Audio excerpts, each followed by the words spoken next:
আজকে শুভ ষষ্ঠী। চলো আজকে সন্ধ্যের থেকে ব্লগটা স্টার্ট করছি।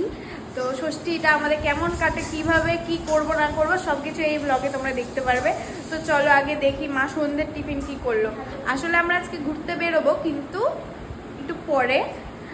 তো যাই হোক, এখন সন্ধ্যেবেলা খুব খেতে ইচ্ছে করছিল কিছু, তার জন্য মাকে বললাম ম্যাগি করো, বাপি ম্যাগি এনে দিল। তো এখন ম্যাগি করলো মা, চলো খেয়ে নিই। মা ম্যাগি হয়েছে? হয়ে গেছে। Tasty tasty Maggi. কোথায় দিব? নিচেই খাবো। তো গাইস টেস্ট করি একটু, রাত্রেবেলা একটু স্পেশাল খাওয়া দাওয়া আছে।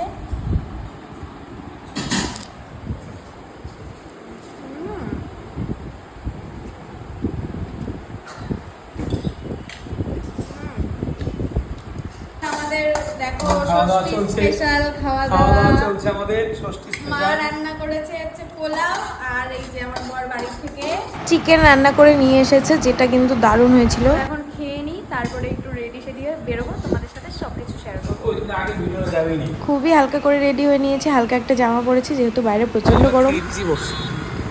বলো। তো বন্ধুরা, আজকে শুভ ষষ্ঠী, আমরা বেরিয়ে পড়লাম ঘুরতে।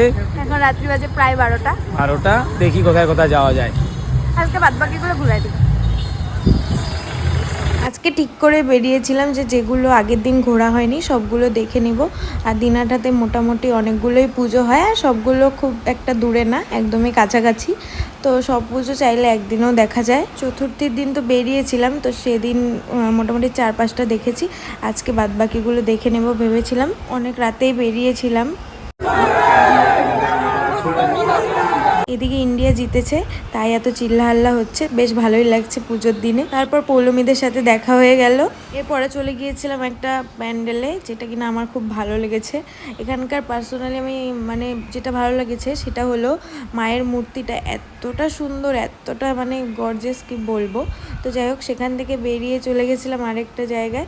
এটা হলো এই স্টেশনের ওখানে আমাদের। এইটাও বিশাল সুন্দর করেছে। দিনাটা প্রত্যেকটা পুজোই বেস্ট। এ বলে আমায় দেখ, তো ও বলে আমায় দেখ। যাই হোক, সব শেষে আমার বাবার বাড়ির কাছে যে পুজোটা হয় সেটা দেখে বাড়িতে চলে এসেছিলাম। টাটা, দেখা হচ্ছে নেক্সট ব্লগে।